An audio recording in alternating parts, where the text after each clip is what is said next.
Welcome or welcome back to Solidarity on the Bench, a podcast for 20-somethings by a 20-something. I'm your host, Katie Yu, and on this podcast, we talk about everything and anything with a focus on mental health and personal well-being. New episodes every Tuesday at 11 a.m. PST. Today, I am joined with liahansenn. She is a YouTuber, a TikToker, and an Instagrammer. Art connoisseur. You've dabbled in so many mediums. I know about gouache. I know about photography very recently, and crocheting, which you kind of started and put down, and you Yeah. use acrylic paints. You do everything. So I'm really excited to have you on the podcast just to kind of chat about your art, talk about imposter syndrome. But thank you for being here, Leah. Oh my goodness, thank you so much for having me. I listen to your podcast, so I'm so excited to actually be a part of it. It's kind of cool, and yeah, I'm really excited to be here today. Oh So my gosh, I'm excited to have you on here. So, for the people who don't know you, could you start by giving us a brief overview of who you are and what you do in the online space? yeah, so my name is Leah. I kind of consider myself like a mixed media artist and a content creator. I started making content kind of over COVID, like everybody, and posting on TikTok and Instagram. And it kind of went from like a hobby to something that I was like, oh, there's a bit more potential here. And then, yeah, now it's like my quote unquote full-time job because I'm kind of like on a gap here right now. So not really like a full-time job, but it's still something that I do like as a little side hustle. And yeah, I started YouTube about a year and a half ago, and it's been like the best kind of journey of my life. And yeah, I don't know. I don't really take myself too seriously as a creator because I feel a little like again with the whole imposter syndrome, like a little bit weird kind of in this space. But yeah, I'm like a kind of creative person who likes to make videos, and yeah, that's kind of how I define myself. I did not know you were doing this kind of like full time and you took a gap year. That's a huge Yeah, step and that's yeah. insane. Yeah, it's been an interesting thing. I actually I was homeschooled up until grade 10. Hmm. And then I went to school for a year and a half and I dropped out at the middle of grade 11. And kind of like went back to quote unquote being homeschooled, but it was basically just like me dropping out. And so yeah, I've had a very kind of unconventional education experience, and I say that I'm on a gap year, but technically I don't even know if I'm gonna actually go to college. I So was gonna you know say what? you don't Yeah. need to in this day and age if you don't want to. Like I think that we think it's the path line and the pipeline, the natural Yeah. progression of what you're supposed to do, but you don't need to.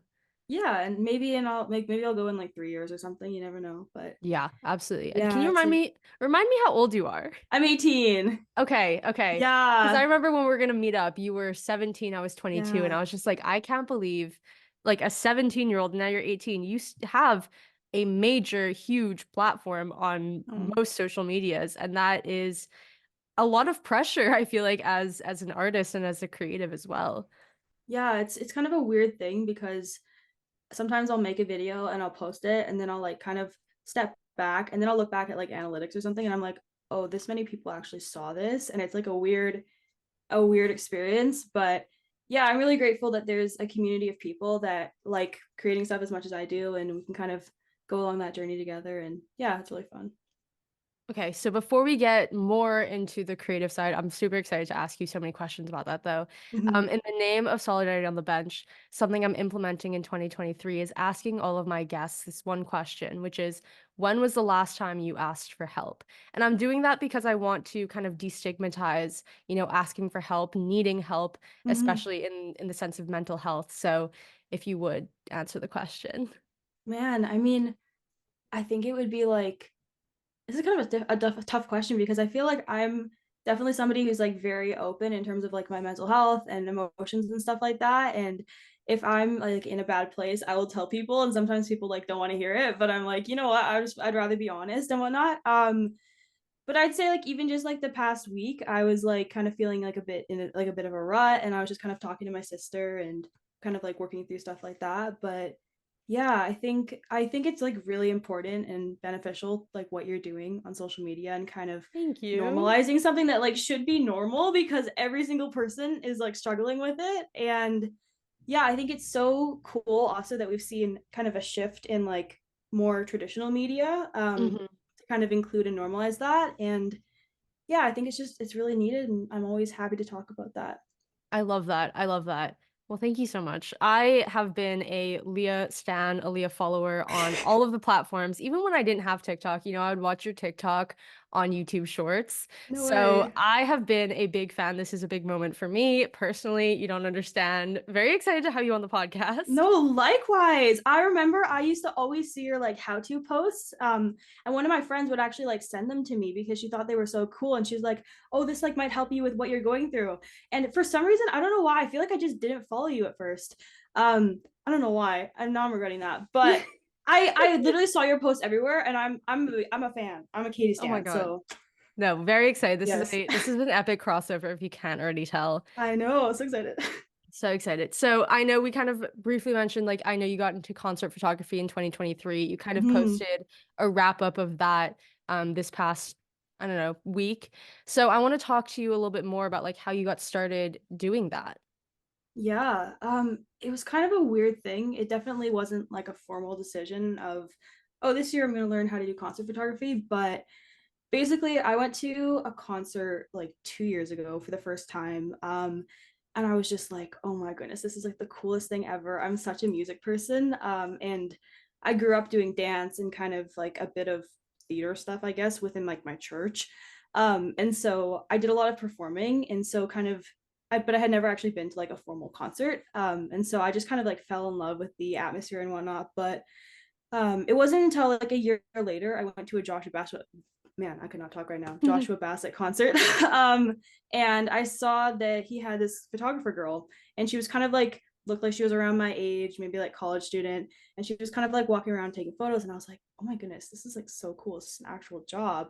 And I didn't get a chance to talk to her, but I sent her a DM on Instagram, and she was really nice. And she like replied, and she was like, "Hi, like this is how you kind of get into concert photography and whatnot." And so yeah, I started just like bringing a little point and shoot camera to concerts and taking photos and trying to like build a portfolio, and then eventually got with a few publications and started shooting directly for artists. And yeah, it's been such a cool journey. And it's so nice to have like a little creative hobby that isn't directly related to my account, because I've kind Hmm. of made the it's not really a mistake, but I've made the choice to almost like monetize my hobbies.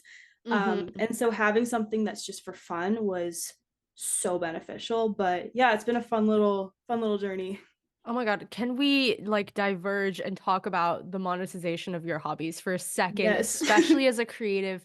Because this is a conversation that I had with myself too. Is like, do I want to monetize my Instagram? Do I want to kind of take this full time? Because the answer is in this day and age, yes, you can. Mm-hmm. If you have the drive, if you know how to do it, you can make six figures, right? Like the Mm-hmm. people who are promoting this actually do it, and it is possible. But I decided Mm-hmm. not to because I needed that separation of work and creative life. And Yeah. when I put too much pressure on myself to be a creative, that's when, nothing comes out. Like you're so burnt out and you feel the Mm-hmm. need to create that like nothing nothing happens. So that is a big decision. I mean, Mm-hmm. not only just to have that separation, but also to monetize your art. So can you let's talk about that for a second. Yeah, How but is that going? first of all, it is something that I've noticed on your account is like you don't really do brand deals.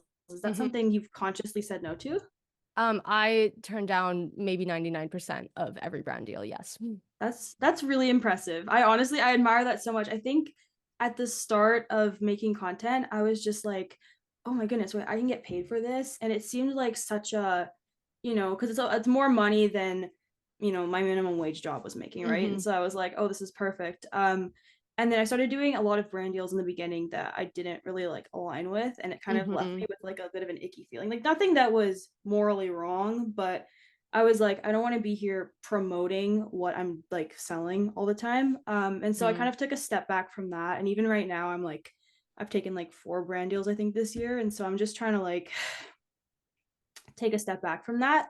But in terms of monetizing hobbies, I mean, it's kind of I'm in a tricky spot because the reason why I started my account was just kind of to document the different types of art that I made, and I had Mm-hmm. no intention of ever like making it as some sort of thing to promote stuff. And so it just kind of naturally took that form where I was like, oh well, I can take something that I really like to do and turn it into something that is going to make an income as well. And yeah, it's been an interesting experience. I'm kind of going off on a tangent, but I feel like every time I pick up a new hobby now, my first instinct is, oh, I'm gonna do this and I'm gonna make a video about it. And I'm like, Leah, take a step back. Mhm. Like, you don't Mhm. need to do everything. And I think I'm really happy that I don't do like kind of like the vlogging sphere, or I don't share too much lifestyle stuff, because I think that would kind of mess with my brain in terms of like separating what is social media and what's reality. Mhm. Um, but yeah, I've definitely kind of felt that within my hobbies and my interests. And also, like, if I start a new hobby and then I post a video about it and the video doesn't do well, I'm like, oh, maybe I'm not going to do this anymore, even if it's like fun, you know what I mean? So Mhm. Yeah, I yeah. think that when I was, I don't know, this is kind of very deep Katie lore. I am a photographer. Was a lot more, I know, I was a lot No more way. active. What? I was a lot more active in photography when I was in high school. But I really loved film photography, so I did a lot of darkroom work. And my senior year of college, I learned how to do street photography. So I got really into that. I did portrait photography, and then I was like starting to do senior portraits and getting monetized, like, and making money from that, right? And student pricing, Mhm. everything was like very, very cheap. And I realized with that, I mean, that was such a prime example of like, I'm doing something and I don't care to do it. Obviously, it's like gonna pay the bills. Like, okay, I had no bills to pay, right? But I was like, I can make money from this. But it's not Yeah. like I'm not passionate about doing senior portraits. Like, I'm sure someone out there is very passionate about doing senior portraits, but that wasn't me. And so I kind of took a step back from photography and from that because I felt like I had so much pressure on myself to either monetize it by doing something that I didn't really like, or trying to get so good at it that I could make it my job. So I Mhm. actually was considering going to like school and majoring in photography. I No know, way. That's so very cool. deep Katie lore. Didn't end up doing that, but have been encouraged recently to pick up my camera and do some street stuff again. So I might do that more in Yeah. the new year, but definitely keeping that separation for myself because I know like some people can do it where they like monetize their creativity, but I know that I personally could not have that. Like I would need that separation. Yeah, I think recently there's definitely been a few hobbies that I've like picked up or whatever that I'm like, this is no, this is just a Leah hobby. This is not a social media hobby. Mm-hmm. And I've kind of had to make that separation. But I think also it's telling yourself like, I think one thing that I've been doing is kind of just documenting what I make instead of making things specifically to document. And I think Mm, that's been a huge difference. And I think it also just helps content be more authentic and whatnot. But yeah, I think ideally, this is kind of a different like tangent, but ideally, I don't want to do social media full time. Like, that's not my dream. That's not, I think it's a very kind of unrealistic and unhealthy career in terms of just like for me. mm-hmm. And so yeah, I'm trying to like move towards just creating stuff in order to maybe promote a separate business that I have on the side. But it's so crazy because I think I started like actually taking this seriously about 2 years ago. And so I was like 16. And I was just thinking, I was like, how am I gonna make money? How am I gonna get brand deals? Do I need a manager? And looking Mm-hmm. back, what were you thinking? Like, I'm like, what am I doing here? And I definitely regret that, but it also pushed me to like try really hard and like build an audience and whatnot. But yeah, I mean, sometimes I'll like look at what other people my age are doing, and there's so many people that are like doing so much, and it's kind of like there's a lot of pressure, but there's also just people, going to college and just living their life. And I'm like, that's what I want, just to be, yeah, having that balance. Mm-hmm. So going back to the concert photography, I kind of Mhm. wanted to start using that as like a conversation starter about imposter syndrome because I feel like with a new medium, with eyeballs on you, I was telling my friend yesterday, I was like, I forget that I'm a influencer, like a creator sometimes with a platform. Like I'll post something and people will like want to follow it. And I'm like, wait. Like this is for me. And I didn't realize that like, I'm searchable and like Yeah. people can see what I'm doing. So how are you navigating all of that in terms of like the having something that's separate from your big art account? Ooh, I think it's been really, really beneficial because when I first started the account, I didn't really tell anybody about it. I told my sister, I told like a few of my friends, but I kind of just started it as a way to create stuff. And then also I think one thing that I've noticed a lot on my main account is that I play it very safe with the art I make. it's Mm. kind of like hard for me to do something that maybe expresses a lot of emotion or is like slightly controversial because I'm kind of scared that I have this pre-existing following and they're gonna like there's gonna be some sort of backlash. And so starting over and kind of just being able to have this new form of creativity, in my opinion, was really, really beneficial. Um, but I think it's also hard because, and this is an ego thing, you go from, if I was to DM somebody on my main account, there's a way better chance they're going to see it, but my work is Mhm. on my other account. And so starting from scratch, when you're kind of maybe used to people like giving you the positive feedback and whatnot, Mhm. especially just as somebody with an ego, it's like, that's not, it's hard, but it's like, I needed to teach myself that. Yeah, no, it really is an ego hit. I know exactly what you're talking about because I don't know if the listeners know this, but if you have a good like follower to following ratio, you get shown in like priority notifications. Like people see when you're interacting with them more so than just a regular account. And so going from that to like nothing almost is definitely a big ego hit. Yeah, it was so good for me though, because it just made me focus on creating something that's actually good as opposed to creating something that other people are gonna like. Um, but yeah, it was hard on the ego. Yeah. Well, I have to say, I have been like loving the stuff that you're posting, especially like I am so interested in concert photography. I think that that's a medium that I've never touched. And it's very, very hard, obviously, low light, long shutter. I don't even know how like technically concert Yeah. photography works. And so I'm really impressed as well with like not only your ability to capture that, but then the way you play with colors and the way you do everything in post. And I think I saw this reel from you the other day, which was like, why do you edit your photos so much? And you're like, because it's art. And it really Mhm. is. I think the what you produce and everything that you have like your hands in terms of concert photography is such a unique style and it really is art. Thank you. I appreciate that so much. What you're saying though about content photography being hard, I genuinely feel, and this might be an unpopular opinion, but I think it's one of the easier sides of photography because you don't have to focus on lighting, you don't have to focus on movement, you don't have to focus on like posing people, and like the stylist is there, and the people that are on stage, they already look good, you know what I mean? And Mm-hmm. so you just have to, once you know the basics and like once you know how to move around the pit and how to like navigate that, I think it's personally easier, but I don't I know. mean, that's so fair. I think that it's also hard to differentiate yourself as a concert photographer because as you said, like so many of the things Mm, that normally you would have control of as a photographer of like the lighting and the aesthetics and the costume design, you don't.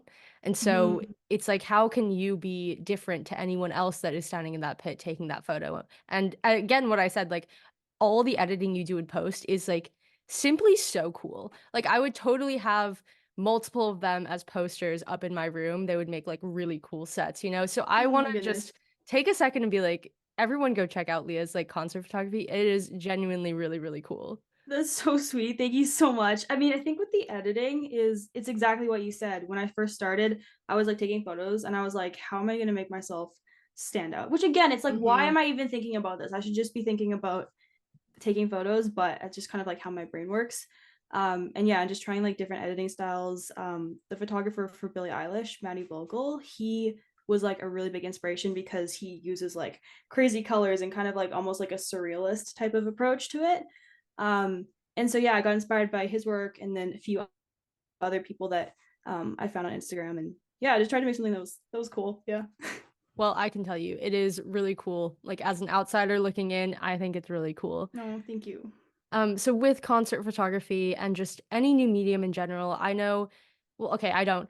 I personally would feel a lot of need for perfectionism, especially like posting something online and like having a potential for an audience to see it. And I feel this a lot with my Instagram account is like I'm not kind of starting from scratch. I don't feel like I can fail quietly. Like whatever I do is going to be on a public scale. So you Mm. with concert photography doesn't have to be about concert photography actually, but just because that's your new medium that you're kind of exploring and promoting a little bit. Can you speak more about perfectionism and social media, especially as an artist? Oh my goodness. I totally, man, I feel what you're saying about you don't feel like you can fail quietly. And I Mm-hmm. think every time I talk about this, it's like, well, obviously, like I'm not like a celebrity or something. It's like if I do something wrong, nobody in the end, like nobody really cares, but there's still a level and that kind of like affects you, you know what I mean? Um, I think, yeah, and also something that kind of messed me up is like over the past year, I've built more connections with like maybe more established people or people that I like really admire their content. Whereas before it was kind of like I didn't really connect with creators as much. So it was like the people that followed me just liked my content. And so I felt so much pressure of like, oh, there are these like professional people following me. I better make something that like lives up to that standard. Mm-hmm. Um, yeah, and I'm a huge perfectionist. Not in the way of like even in school and stuff, I will write an essay and I'll just submit it. But when it comes to something that like maybe my name's on or like a personal project, I get so attached to it. And but yeah, I think there's so much pressure, and it does seem a bit silly maybe when you talk to somebody on the outside world because there's like really you're concerned that like some random person sitting on their phone on the other side of the world is like thinking what you're doing. But yeah, it's definitely a struggle, especially if you get a video that kind of circulates in a different niche or kind of gets pushed to the wrong people. I know I've seen a Mm-hmm. lot of your content is popping off. Like it's doing so well. And I absolutely love that for you. But I can imagine that because more eyes are on it, you're getting also some of those maybe negative things. And Mm-hmm. that's Mm-hmm. always like hard to deal with. No, it is again like I would never wish virality on anyone. Yeah. I preach this a lot is like building slow and building a community that backs you is always 100% like better than, getting a viral video and gaining 50,000 followers. Like I I'm very lucky that everything that I post is not really going to circulate in where negative comments would live, but at the same time, having so many eyeballs, feeling that pressure, going back to the conversation of imposter syndrome and talking about this podcast, before I started kind of filming all of these guest episodes, I have been very open and public about how I don't feel like what I have to say. Like I don't feel like I should have this platform. Not that I should or would or could, but like it is so crazy to me that I can be like, "Hey, can you come be on my podcast?" And people are like, "Yes." And like there are people Mhm. who like live in this like part of my brain that is like, "You were untouchable and like you were a celebrity. You're my Roman Empire" when it comes to social media. And so the imposter syndrome when it comes to like gaining a lot of followers really quickly or like doing things like creatively like a podcast and knowing that you're going to fail, like it is huge and it has resulted in a lot of paralysis for me when it comes to Mhm. making art. And I was doing a little bit of research actually before this podcast, and I was thinking, okay, like, what is imposter syndrome? Because I don't think I fully understand what it is. And I saw this thing by Claire Yosa, who wrote a book called Ditching Imposter Syndrome. And she said there's four P's: perfectionism, which we talked about, Yeah. paralysis, which I also kind of Mhm. talked about, people pleasing, and procrastination.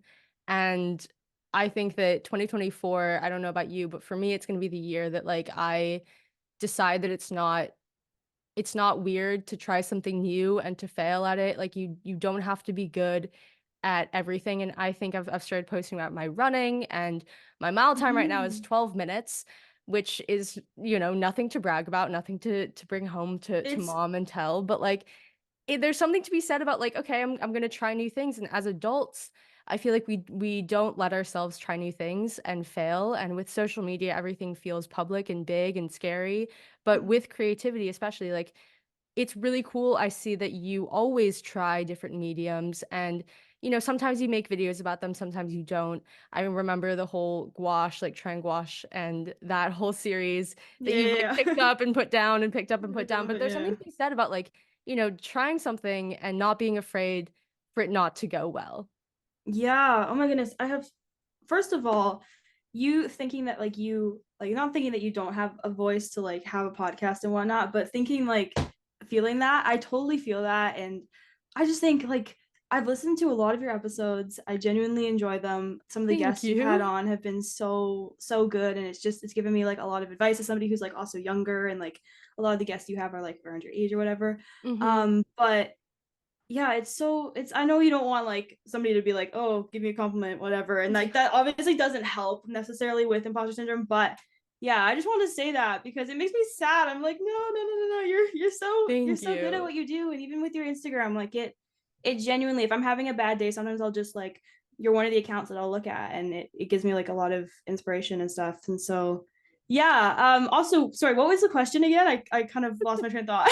There was no real question. It was just kind of discussing like imposter syndrome and how it kind of shows up as like Oh, perfectionism, paralysis, people pleasing, and procrastination.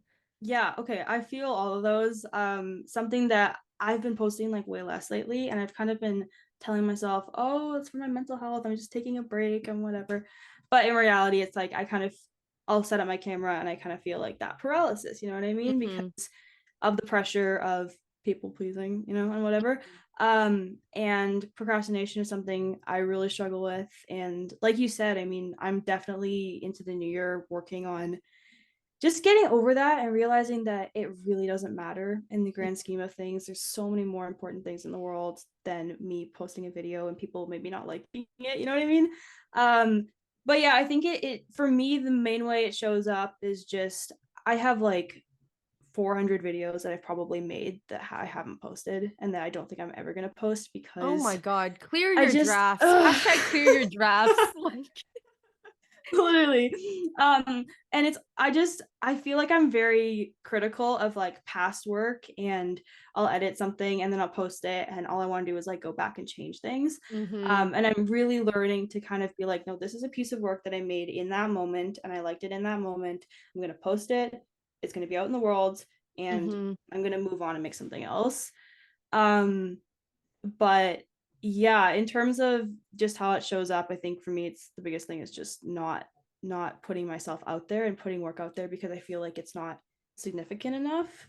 hmm Well, I think that's, first of all, I think that's crazy. Again, everything you said about me, like, I think that when you say these thoughts of imposter syndrome out loud, to another person who actually genuinely admires what you do, the first thing we think is like, that's absolutely crazy. Like, I don't know what you Mhm. would mean by like 400 things that are not good enough to be put out, you know? Like, because I genuinely enjoy everything that you post because it reminds me that like art is not that serious and creating is not that serious. And I can and should feel free to express myself in any way that I want to. And so a bad thing for you, art is so subjective. Like what you think is ugly or like isn't the best work, I would might Mhm. think like that's your best work and I would like that the most. So I know you know all of that, but it is kind of crazy, to hear someone that you admire be like, I also feel less than a lot of the times. And that feeling of feeling less than, inhibits me from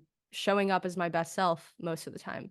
Yeah, I mean, same for you. I'm hearing you say, I'm like, that sounds crazy. Like Hmm. it really is interesting how it's so much in our own heads and other people don't judge you as harshly as you think. We're like our own worst critic and the classic thing, but yeah, it's so crazy. I mean, there's so many creators that I'll watch a YouTube video of theirs or I'll watch their podcast interview or something, or not even creators, like photographers and musicians and actors, and they all don't like their own work, and it blows my mind.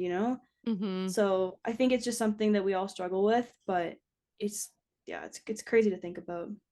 Yeah. And going back to what you said about how you kind of haven't been posting a lot like in feed, one of the questions that I actually was kind of typing up as you were logging onto the call was, I feel like your in-feed posts are kind of the definition of make Instagram casual again. Like you'll just like photo dump whatever art you're doing at that time, which is like really, really Mhm. cool.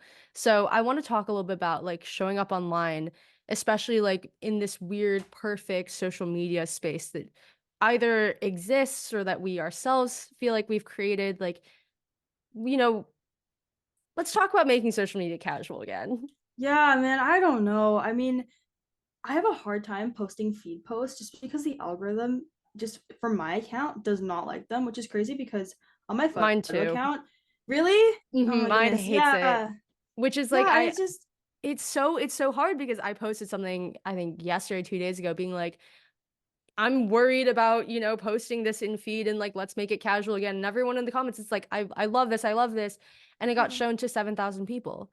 And like Mhm. I don't even know what the percentage is of like my followers, but that is absolutely nothing compared to what I Yeah. have. And it's just like Yeah. the algorithm, even if you're trying to combat your imposter syndrome, combat that like paralysis of showing up, the Mhm. algorithm won't let you do that, and they Yeah. kind of box you into this thing, and so in turn you box yourself into it. Yeah, I mean, it's so frustrating. Like posting videos or reels and having them do so well and kind of seeing that reach, and actually it's like people seeing them and then posting a feed post and Instagram's just like, yeah, no, we're not interested in that. But in Mm-hmm. terms of like making Instagram casual, yeah, I don't think it's a conscious choice. I think I kind of privated a bunch of like old posts that I had just because, I don't know, again with the whole me not liking my old work type of thing. um but I think I was going through and I was like, everything is just so curated and it just didn't feel like me. And so yeah, now I'm just kind of like, I'm gonna post photo dumps. I'm trying to like just post more without thinking about the numbers and whatnot. And I also think that Instagram, it's such a difficult platform to understand. Mm-hmm. And so I've been kind of taking a step back in terms of putting so much thought into it and kind of channeling that into making more, like I'm trying to make long form videos and post more on YouTube and all that. Yeah, I think it's just also just don't put your time into to something that doesn't really matter, and that like the time you put into it isn't really going to affect it. I feel like I've spent so much time researching, what Instagram posts do well and what blah blah blah blah blah, and then nothing really worked. And so I was just like, you know what, I give same with like posting times and everything. Mm-hmm. Um It's that all stuff a ploy. It's a stressed me ploy out. from Instagram gurus and teachers to get you to buy their like $27, best Instagram guide book that like is just Yeah, complete BS. literally. Yeah, I tried posting like every day at the same time for like a month and literally nothing happened. And I was like, okay, okay, Mm-hmm. yeah. And then It's I it's posted like, sorry, go ahead. no, I was gonna say it's like it's all a joke. Yeah. Like one of the video that has blown up and done really well took me about 10 minutes to edit and like come Yeah. up with the concept, edit it, and post it. And I realize Mhm. people don't care about curated content anymore. People want to see real. People don't want to see, the nicest, most beautiful, shiny video ever. As long as your Mhm. message is there, as long as the heart is there, like that's what's gonna do well. Yeah, and it's so funny because I filmed and edited a video the other day that I was kind of talking about, I don't really like what I'm posting. I don't really know what I'm making. And I started kind of with the thing of, oh, I saw this Instagram reel that said if you don't like your art, it's a good sign because it means you're improving. Mm-hmm. Um, and I posted it on YouTube and I didn't think it was a very, interesting video. I was like, okay, whatever. And it's been like a few days and it has like 100 or 1.6 million views or something. Like There you it was, go. and it was the first one that like did well in a while, and I was like, what, I didn't even think about this one, you know what I mean? Yeah. So yeah. Social media it's a weird one. Very Hmm. weird. It's so weird. It's so weird also to that we're even in this space and that this thing has become like such a deep part in my life, and I Mm-hmm. guess in yours as well. And like, I don't know, it's a weird thing. Yes. Okay, so I asked the community for some questions and they sent some really good ones, but the one I want to highlight today is someone asked, how do you reassure yourself that you're where you're supposed to be? Ooh, that's a good one.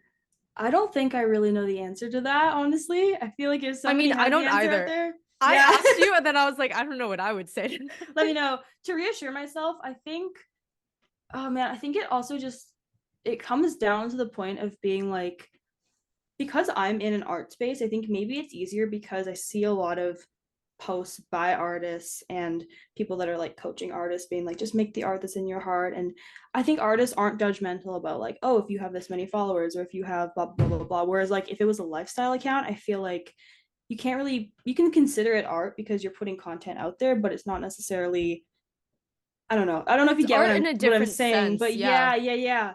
And so I think it's almost easier for me to be like, okay, well, I'm making art and art is subjective, and then end of story. And then I think just letting yourself not overthink it is so important. I'm a massive overthinker, and so I think Mm-hmm. sometimes you just have to like tell your brain, just be like, nah, that's it. I'm gonna go for a walk. I'm gonna listen to music. I'm gonna just do anything so that I don't spiral and continue thinking about this.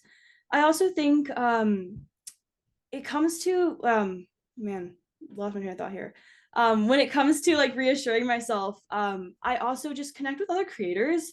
And Mm-hmm. same thing with you. Like I would have never thought that like you've said the nicest things about like my account and content and stuff, and it makes me feel really good. I'm like, wow, it's good to get validation. And as humans we're meant to get like feedback from other people and interact with other people. And I think obviously don't go searching for validation, but at the same time, it's not a bad thing to need that and to crave that and to actively try to find that. So, yeah.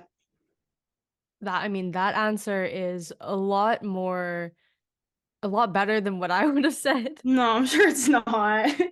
I To answer the question, I think in my perspective, I would say I read this quote that said, "If you were meant to be somewhere else, you would be there." And Mm, I have really internalized that into to mean that like wherever you are really is exactly where you're meant to be yeah. because there are so many circumstances and choices, like minute choices, big choices that have led you to be in this exact moment. And I I don't know if this is true for you, but it's definitely true for me, is like I want to do so many things. Not just, in work, but in life, like bucket lists and goals and stuff like that. And again, there's this quote that or this idea that it's like you can do everything that you want to do, you just can't do it all at once. So Yes. I remind myself that where I am right now is in one of the goals that I have set out for myself, and I have to be fully immerse myself in that and be proud of myself because if I'm always constantly chasing that next goal, that next what else am I going to do, I'm never going to really appreciate and appreciate where I've been. And that sounds like some big, crystal juju and all that stuff. There's like those mindset tips, but um that's something that has really worked for me is like, okay, if I imagine talking to myself maybe a year ago, 5 years ago about exactly where I am right now, they would be so proud and also so, Mhm. confused and, they're like, how did you get there?" Like, "That is really cool." And so reminding myself that, where I am right now is somewhere I've always wanted to be, and I know that I always have room to grow and have those different experiences, I just can't do it all at once. And so while I'm in this space, I'm going to love what it is in this space and really fully immerse myself in that space. Yeah, absolutely. I totally agree with what you say about, your younger self. And I know everybody's always like, oh, imagine your younger self and what they're saying. Mhm. And it sounds so like flaky, but it is true. And even when I go back and I love journaling, I love writing down things. And I journaled a ton as a kid. And I'm really happy and thankful for that because I'll read some journals from like even when I was like 12. And Wow. some of those like dreams, I'm kind of doing that. And also even going through like old DMs to people or old text messages, sometimes I'll find like things that I'll be like, oh, I really want to do this, or I saw this person and like this is so cool. And being like, okay, I'm actually here. And maybe I have this new goal for myself that I'm kind of stressing out because I haven't achieved. But a year ago I would have been, like you said, really confused. But Right? I'm like, "How did I get here?" yeah.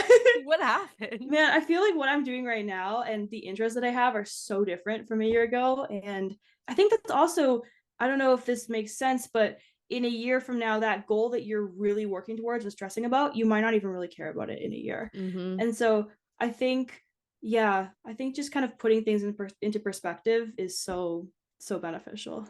Yeah, and allowing yourself to kind of, grow and change, and again, what you said, reappraise your goals, maybe you don't Mm, care about what you thought you did care about, and so letting yourself like, giving yourself some slack, letting yourself off the hook, and only work towards the ones that really set your soul on fire right now. I sound like a yoga hippie, and I don't think that there's anything wrong with that, but I'm no. really, stopping to listen to myself, and I'm like, "Oh my god." No, me too, me too, me too. Every time I have these conversations, I'll like say it, and then a minute later, I'm like, what did I just? Yeah, yeah, No, literally. yeah, Embarrassing. yeah. I feel like I'm also not a really philosophical person. I don't like to like think of like, oh, all these like big ideas and kind of because I feel like the more I think about things, the more I spiral. So it's like Mhm. easier for me to just be like, no, this is the facts, and let's just like move forward. Um, but yeah, sometimes I will go off on a tangent and I'm like, what did I just say? And No, but I love how I feel like you're kind of the creator that I look to and look towards for let's just keep it casual, let's keep it fun, it's not that deep. Let's, yeah. make Instagram casual again. Like I see your work and especially I think maybe it strikes so much of a chord with me because of the fact that you are creative and I don't follow many creatives. Mhm. So just being able to reconnect with that, seeing you try and fail things, the gouache specifically, is the one that's Mhm. like coming back into my mind because that's No, like no, no, the it's one so that real though. it's like you started it and then you did it for a couple of days and then you were like, so guys, I'm back after 6 months. I haven't touched my gouache palette. And No, I'm like, it's you're so so bad. real. Like it is true. Like you may have wanted to do it, 6 months ago, and then you kind of lost interest. And it's like, let's not beat a dead horse. If you don't want to do it, you don't want to do it, especially as a creative. So just like let yourself do whatever you want to do in that moment and be Yeah, truly authentic to yourself. Okay, so the question I wanted to end on, and this is kind of a perfect segue, is that you do have a bunch of series online, including, yeah. and I wrote down three, the ones that I know off the top of my head, Alphabet Okay. Signature Ideas, Learning Gouache, and the Pantone Card Series. Ooh. So those three, whichever ones you're doing right now, which series has been your favorite one? I'll tell you right now, it was definitely not the signature one. I know you kind of hated I that. hated those with a burning passion, but they kept doing really well. And I was like, oh. And then I got a ton of like most of my followers that I have on my Instagram are from that stupid series. And then they all unfollowed me after I stopped posting. And I was like, you know what? It serves you right, Leah. So definitely not that one. I would say honestly, the Pantone card has just been like super chill. And I've had in the past, like I was looking at my videos from last year and on YouTube Shorts. I posted a ton of Pantone cards about like I guess almost like more into like mental health type of topics, and I would just kind of write a quote and then discuss that. And I think I want to kind of go back into that because I think those are probably some of the more meaningful videos that I made. And so yeah, I really value those, and I think that was the funnest series. Well, I personally also love the Pantone cards. Fun, again, more Katie lore, especially for you, is that I do have like Pantone, like blank cards, like greeting cards or whatever. Yeah, And I I don't know whether it was before I saw your work or after I saw your work, but now I definitely do it more. Is like I love to handwrite cards for my friends. That's like always been yeah. a thing that I do. And I started using the Pantone cards. I would match the color to my friend's personality, and then I would draw on it just like you did. When it would be like some sort of not like shitty because I don't want to be mean to myself, but not No, great I art. You know what I mean? And it would have something to yeah, do with the no. color. And it reminds me a lot of your Pantone series. And so I love that you said that that was your favorite one because it has definitely inspired me either to start or keep going. I literally cannot remember if I started because of you, but I definitely do it more now that I see your work. So that has been really inspiring to me. So if you take anything away from this is like the stuff that you're doing that may feel small and trivial to you has made such an impact on even just me. And so imagine, the impact that you've made on a lot of people, especially young people. That's like the sweetest thing ever. Also, I want to say I do not take any credit for like inventing drawing on Pantone cards because I was But like you're the the one that I 20th associate millionth it with, person to so do that. like I'm gonna Okay, I'm you know gonna what? give I'll you I'll the take credit that. in my I'll take mind. that. But I think how you're saying like writing cards and stuff. I think that's something that I've noticed so much about your account and kind of just like the personality that you've kind of portrayed through that. And even getting to know you kind of more today, you just seem like you're very intentional and thoughtful when it comes to things. You don't just like I feel like you really take the time to like find out somebody's personality and like connect with that. Even like with the interview questions, like they've all been really like nice and personal, and I feel like they're really kind of speaking to me. So Oh, yeah, good, I just want to say good. I really appreciate that about you. Thank you so much. Again, like I've said this is my third guest episode film, actually. And I've said this every single time. I am so worried about the interview questions. No, they were amazing. They're so Okay, good. good. I have been getting really good feedback, but again, going into that imposter syndrome of being like the perfectionism and then the perfectionism turning into paralysis and feeling like whatever I do is not good enough, it makes me just genuinely so happy to hear that the interview questions are good. Oh no, they're really good. Honestly, don't doubt yourself when it comes to your podcasting skills. I mean, even look at like the podcasts that are out there now, Emma Chamberlain, or there's ones that are really popular. They're just casual and they're just fun, and I think you're doing a really good job of that. So Thank you. yeah, Thank thank you. you. I appreciate it. Okay. So the last little segment, I'm gonna give you 30 seconds to Okay. plug whatever you want. Could be your own work, could be something you're doing. So the floor is yours. Oh man, pressure's on. Not Man, actually I 30 don't. seconds, don't worry.